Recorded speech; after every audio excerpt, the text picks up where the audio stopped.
Hello student, Atul academy classes में आपका स्वागत है। कैसे हैं आप? आशा करते हैं अच्छे होंगे, बढ़िया होंगे। आज हम लोग क्लास 12th की फ़िज़िक्स चल रही है। हमारी जो वीडियो की सीरीज़ है वो उसमें क्लास 12th की फ़िज़िक्स चल रही है, जिसमें आज का चैप्टर है, पहला चैप्टर का लास्ट टॉपिक चल रहा था हमारा गॉस के नियम का अनुप्रयोग। तो चलते हैं, उसको देखते हैं और करते हैं उसको, गॉस के नियम का अनुप्रयोग।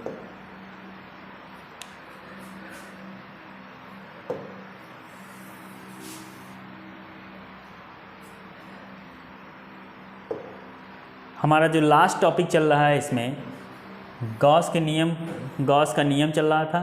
तो गॉस के नियम के उपयोग करके, ये गॉस के नियम का जो उपयोग कर रहे थे हम लोग, उसके उपयोग को कर करके हम लोगों ने इससे पहले दो टॉपिक हम लोगों ने कर लिया है। एक है अनंत लंबाई के लिए, तो उसके लिए भी बात कर दी गई है। और इससे पहले जो हम लोगों ने वीडियो बनाया था उसमें लिया था अनंत समांतर समतल चद्दर के लिए। ठीक है, आज जो हम लोग पढ़ने जा रहे हैं वो हमारा जो नया टॉपिक है वो है जो थर्ड और लास्ट टॉपिक है इसका, एक समान आवेश पतले गोलीय खोल के कारण वैद्युत क्षेत्र। तो जान रहे हैं हम लोग गोलीय खोल ले रहे हैं, पतला गोलीय खोल मान लेते हैं। हम लोग इसमें मानते हैं कि एक गोलीय खोल है, एक क्या है, गोलीय खोल। तो इस गोलीय खोल के कारण मान लेते हैं यहाँ पे इस गोलीय खोल में क्या है, आवेश भरे हैं।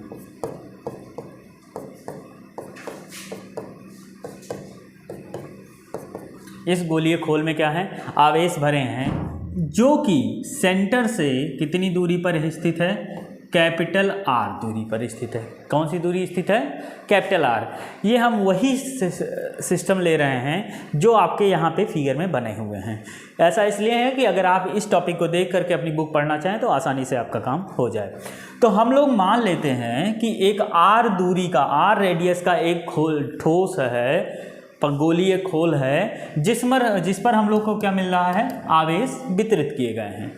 अब ज़रा समझिएगा, अगर हम आवेशों को वितरण करते हैं एक सर्कुलर में, तो इसका जो क्षेत्रफल आएगा, इसका क्षेत्रफल कितना निकल के आ जाएगा, इसका क्षेत्रफल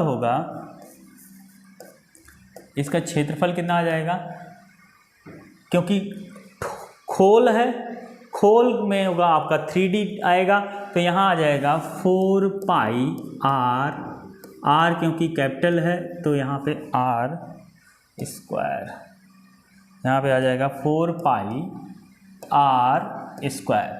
ठीक, अब जरा बात समझिएगा, अगर ये आर दूरी क्या है, तो इस आवेश के कारण, इस पतले खोलीय ठोस के कारण हमें आवेशों की गणना, हमें वैद्युत क्षेत्र की गणना करनी है। तो क्या है टॉपिक, क्या है टॉपिक है, तीसरा टॉपिक है पतले खोल, पतले आवेशित खोल, पतले आवेशित खोल, आवेशित खोल के कारण वैद्युत क्षेत्र। अब ये टॉपिक है आपका, इस टॉपिक में ये थर्ड टॉपिक है। कौन सा टॉपिक है, थर्ड टॉपिक है। थर्ड टॉपिक किसका है, थर्ड टॉपिक है गॉस के अनुप्रयोग का। अब थर्ड टॉपिक में इस टॉपिक को दो भागों में डिवाइड किया गया है। दो भागों में कैसे डिवाइड किया गया है, जैसे अगर आप एक खोलीय पतले आवेशित खोल, ठीक है, कैसा खोल है, खोल है आपका गोलीय, कैसा है, गोलीय खोल है। ठीक, तो क्योंकि गोलीय खोल है, सर्कुलर शेप आ रहा है, क्षेत्रफल निकल रहा है पाई आर, जिसकी रेडियस कितनी है, कैपिटल आर। ठीक, अब इस आवेश के कारण, इस शेप में आवेश के वितरण के कारण ठोस से बाहर किसी बिंदु ए पर और कोई बिंदु अगर इसके बीच में है, मतलब इनके अन्य भीतर की बात है, मतलब अगर इसके ठोस के भीतर है बिंदु बी, ठीक, और बिंदु ए पर, तो जो ठोस के बाहर है यानी इस ठोस के कहाँ है, बाहर। ठोस के बाहर लगने वाला बल हमें ज्ञात करना है और ठोस के अंदर लगने वाला बल ज्ञात करना है। ठीक, मतलब अंदर इलेक्ट्रिक बल नहीं, सॉरी, ठोस के बाहर इलेक्ट्रिक फील्ड ज्ञात करनी है और अंदर इलेक्ट्रिक फील्ड ज्ञात करनी है।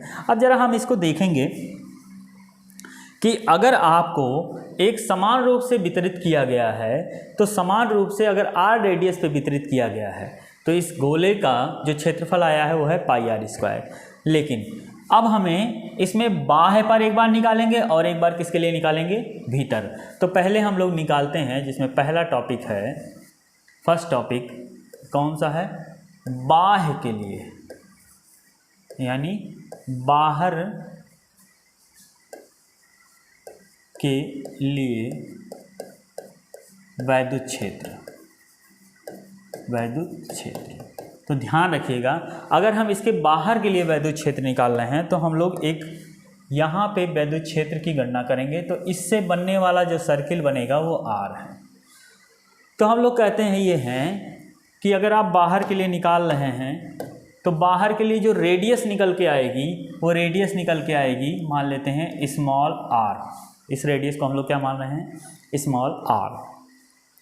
तो इस स्मॉल r के कारण r रेडियस पे जो वैद्युत क्षेत्र निकल के आएगा उसके बारे में हम लोग गणना कर रहे हैं। तो इसीलिए हम लोग कह रहे हैं इसको बाह्य के लिए वैद्युत क्षेत्र।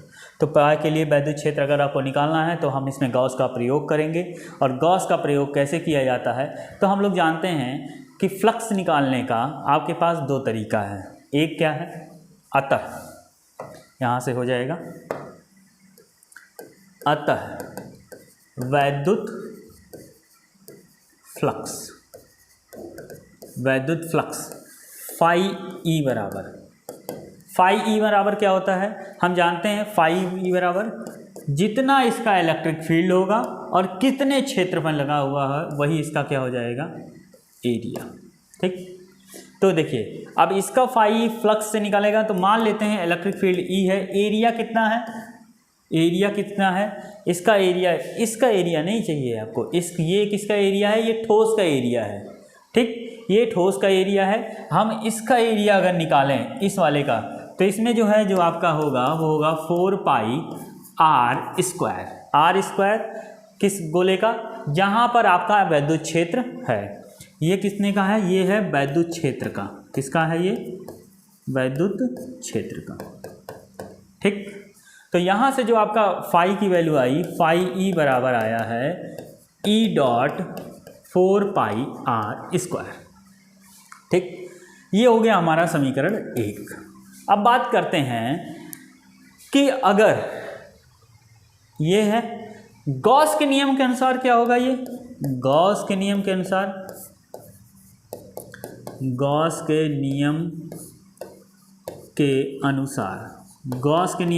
क्या होगा, जरा देखते हैं।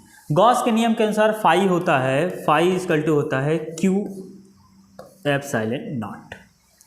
तो अब हमारा आवेश का वितरण कहाँ पे किया गया है, ठोस पे, और ठोस कैसा है, गोलीय। तो अगर हमारा गोलीय है तो गोलीय के लिए जो क्षेत्रफल आएगा, यानी हमें यहाँ से Q की वैल्यू निकालनी होगी। तो सतत आवेश वितरण से आप Q की वैल्यू निकालेंगे। तो सतत आवेश वितरण में A का मान होगा, देखिए सतत आवेश वितरण में मानते हैं हम लोग क्या, सिग्मा। तो क्या लिखेंगे यहाँ पे, देखिए सतत आवेश वितरण से गोलीय ठोस के कारण घनत्व, गोलीय ठोस के कारण घनत्व, क्योंकि ठोस कैसा है, गोलीय है, तो इसका क्षेत्रफल आएगा 4 पाई आर स्क्वायर। तो यहाँ से अगर हम लोग वैल्यू निकालें तो सिग्मा इक्वल टू होगा Q बाई 4 पाई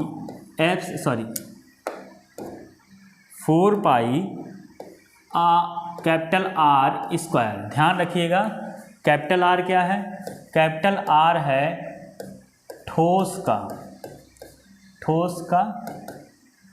ठोस की त्रिज्या, और स्मॉल आर क्या है? स्मॉल आर है वैद्युत क्षेत्र की त्रिज्या।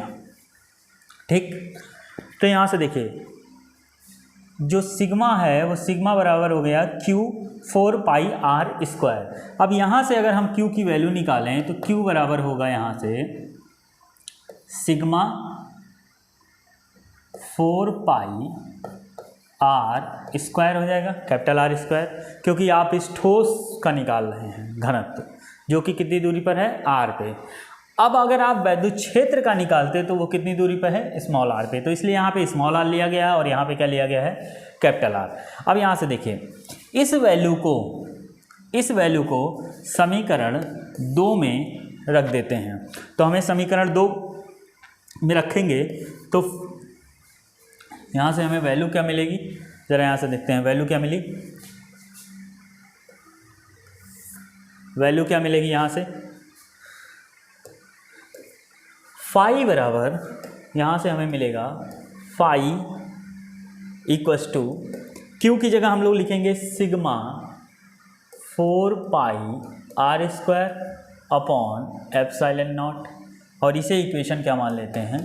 थर्ड। इसे इक्वेशन क्या मान लें? थर्ड।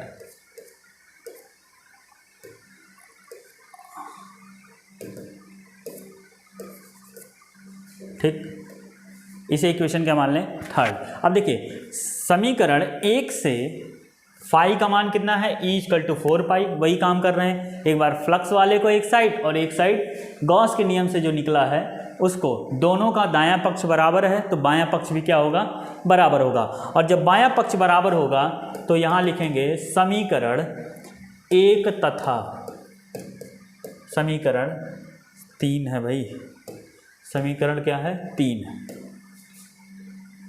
तथा समीकरण 3 से, समीकरण 1 तथा समीकरण 3 से क्या हो जाएगा? इसकी वैल्यू हो जाएगी E dot 4 pi r square equals to कितना हो जाएगा? Sigma 4 pi r square by epsilon not. अब हमें यहाँ ज्ञात है कि हमें क्या निकालना होता है? E की वैल्यू निकालनी होती है, यानी E बराबर यहाँ से निकल करके आएगा sigma 4 pi r square upon 4 pi epsilon not r square. जब आप समीकरण 1 में या 2 में से मान निकाले हैं तो E का मान निकलेगा। अब यहाँ से देखिए 4 पाई से 4 पाई कैंसिल आउट हो जाएगा, तो यहाँ से बचेगा E equals to sigma r square upon epsilon not small r square. ये जो वैल्यू निकल करके आई है, ये जो वैल्यू आपके निकल करके आ रही है वो क्या है? बाह्य क्षेत्र के लिए वैद्युत क्षेत्र है। वैद्युत क्षेत्र कहाँ के लिए है? बाह्य के लिए, यानी बाहर के लिए है। किसके? उस आवेशित गोले के बाहर के लिए। ठीक है, तो ये जो आपका इलेक्ट्रिक फील्ड आई है या जो वैद्युत क्षेत्र आया है वो गोले से बाहर के लिए है। अब अगले स्टेप में हम लोग इसके भीतर के लिए निकालेंगे। तो भीतर के लिए हम लोग इलेक्ट्रिक फील्ड निकालेंगे, उसके लिए हम लोग पहले से आप इसको क्लियर कर लीजिए। एक बार इसे और रिवाइज करा दे रहे हैं कैसे होगा ये, या देखिए। बाहर के लिए वैद्युत क्षेत्र, तो बाहर पे जो रेडियस था, यानी बाहर के गोले का जो रेडियस था वो है स्मॉल आर। तो स्मॉल आर में अगर आप वैद्युत फ्लक्स निकालते हैं इस आधार पे, तो आप जानते हैं E डॉट A होता है इलेक्ट्रिक फील्ड इनटू एरिया, या इसे आप ऐसे भी लिखते हैं E डॉट DS। ठीक है, तो यहाँ पे जो DS है, क्योंकि आपका जो क्षेत्रफल है वो एक सर्किल आ रहा है, एक गोला आ रहा है, और इस गोले का जो आएगा वो आएगा 4 पाई आर स्क्वायर। अब जब यहाँ से समीकरण, इसको थोड़ा सा इसको लेते हैं समीकरण 1। ये क्या है? ये वैद्युत क्षेत्र के कारण जो रेडियस आया है वो है स्मॉल आर। अब गॉस के नियम के अनुसार हम जानते हैं, गॉस के नियम से क्या होता है? Phi equal to A1/Q by epsilon not. अगर हम इसे सतत आवेश वितरण के आधार पर निकालें तो Q की वैल्यू हमारी आती है सिग्मा 4 पाई आर स्क्वायर। अब इस आर स्क्वायर को हम अगर इस यहाँ एक समीकरण में रखते हैं तो हमें ये वैल्यू मिल जाती है, और समीकरण 3 से हमारा फाई का मान ये निकला है, और समीकरण 1 से फाई का मान हमारा ये निकला है। दोनों का लेफ्ट हैंड साइड इक्वल दोनों का right hand side sorry left hand side equal है तो राइट हैंड साइड को भी क्या कर लेते हैं, इक्वल कर लेते हैं। जैसे ही हमने ये इक्वल किया, यहाँ से 4 पाई कैंसिल आउट हुआ। ये है आपका r square upon small r sigma by epsilon not. इसके बाद हम लोग वही काम करते हैं जो हम लोग पुराना काम करते आए हैं। क्या है, जब भी आपको ये फार्मूला मिल जाए तो पहले आप ये बताइए कि फार्मूले में क्या चीज़ क्या क्या है। तो यहाँ से आप बताएंगे, क्या बताएंगे, small r, capital r, small r और सिग्मा। सिग्मा क्या चीज़ है, इसको हम लोग ढंग से लिख लें पहले।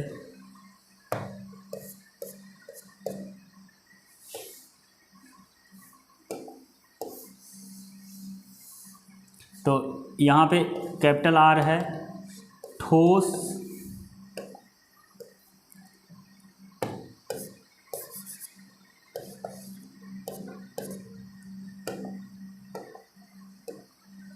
यहाँ से है आपका कैपिटल आर क्या है, ठोस गोले का रेडियस, गोले की त्रिज्या।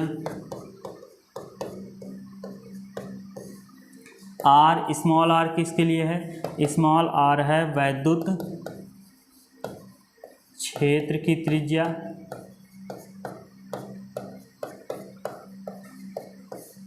तथा जो सिग्मा है, सिग्मा क्या चीज़ है, सिग्मा है घनत्व है। कैसा घनत्व है, क्योंकि ये एक स्क्वायर सॉरी ये एक गोला बना रहा है, गोले का घनत्व है, गोले का घनत्व है, लेकिन है एक्चुअल में किसका, आवेश का, आवेशित घनत्व है ये, इसलिए हम लोग इसे ऐसा लिख रहे हैं। ठीक है, तो ये जो आपका टॉपिक निकल के आया, ये जो आपका फॉर्मूला निकल के आया, ये किसके लिए आया है, एक पतले आवेशित खोल के कारण जो विद्युत क्षेत्र उत्पन्न होगा, किस साइड में, बाहर के लिए। ठीक है, तो बाहर के लिए हमारा जो वैद्युत क्षेत्र निकलेगा वो E = sigma r square by r small r upon epsilon not. ठीक है, अगले स्टेप में हम लोग बात करेंगे भीतर के लिए, भीतरी क्षेत्र के लिए।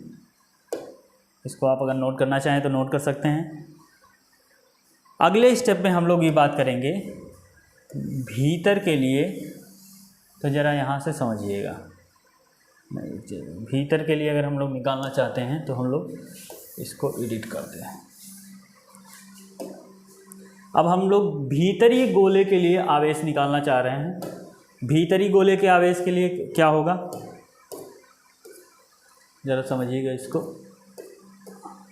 अगर इसी ठोस के अगर P पॉइंट पर, यानी B पॉइंट के लिए हम लोग रेडियस निकालें, तो B पॉइंट पे आप एक चीज़ नोट कीजिएगा, क्योंकि B पॉइंट में आवेश अंदर की भीतर तो है नहीं कोई, सारे आवेश कहाँ हैं, पेरीफेरी पे, मतलब इसके कॉर्नर्स पे हैं, मतलब इसकी परिधि पे हैं।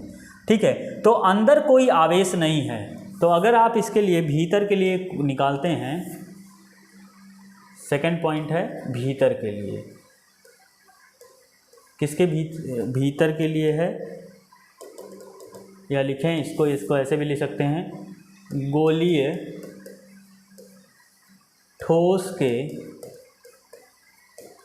भीतर की भीतर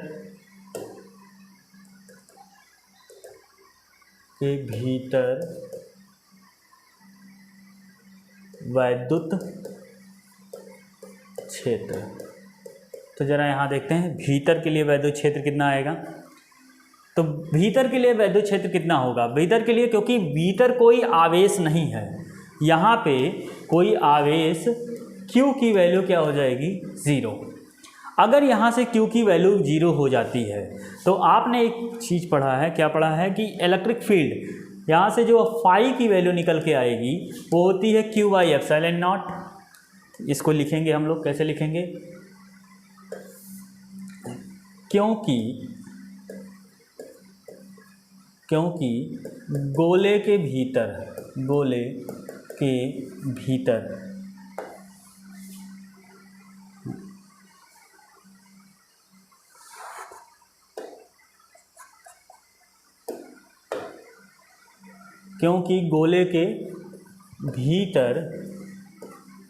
कोई आवेश नहीं है, कोई आवेश नहीं है। जब आवेश ही नहीं है तो वैद्युत फ्लक्स क्या हो जाएगा, वैद्युत फ्लक्स की वैल्यू भी क्या हो जाएगी, जीरो हो जाएगी। तो वैद्युत फ्लक्स की वैल्यू भी क्या हो जाएगी, यहाँ से जीरो हो जाएगी, यानी फाई की वैल्यू भी क्या हो जाएगी, जीरो। अगर एक साइड फाई की वैल्यू जीरो हो गई तो ई डॉट ए की वैल्यू भी क्या हो जाएगी, जीरो। और यहाँ से जो टोटल इलेक्ट्रिक फील्ड निकल के आएगा वो ई बराबर भी क्या आएगा, जीरो। अब यहाँ पे ज़रा समझिएगा, यानी भीतर, अगर गोले के भीतर की बात करें तो आवेश ना होने के कारण, अगर आवेश ही नहीं है तो उसका वैद्युत क्षेत्र कैसे होगा। तो इसीलिए गोलीय ठोस के भीतर का वैद्युत क्षेत्र क्या हो जाएगा, शून्य हो जाएगा, यानी वहाँ का जो वैल्यू आएगी इलेक्ट्रिक फील्ड की वो शून्य हो जाएगी। इसका मतलब है कि अगर आप किसी ठोस पतले आवेशित खोल के कारण वैद्युत क्षेत्र निकालते हैं तो उसके बाहर का तो वैद्युत क्षेत्र आएगा, वो कितना आएगा, वो आएगा, बाहर के वैद्युत क्षेत्र तो आएंगे, वो आएगा आपका E इक्वस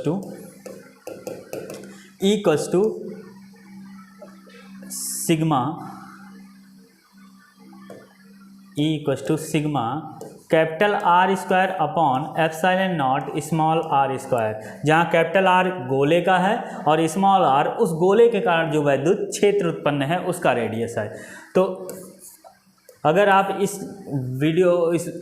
सिस्टम को देखें तो इस सिस्टम में सिर्फ आपको बाहर के लिए वैद्युत क्षेत्र की गणना हो पाएगी, गोले के भीतर का वैद्युत क्षेत्र क्या हो जाएगा, शून्य। और वो ऐसा शून्य क्यों होता है, शून्य इसलिए भी होता है क्योंकि वहाँ आवेश क्या होता है, कोई आवेश प्राप्त नहीं होता है। अगर गोले के अंदर कोई आवेश नहीं प्राप्त हो रहा है तो वहाँ पर वैद्युत क्षेत्र उत्पन्न होने की संभावनाएँ शून्य होंगी, क्योंकि जब आवेश ही नहीं है तो वैद्युत क्षेत्र कैसे होगा।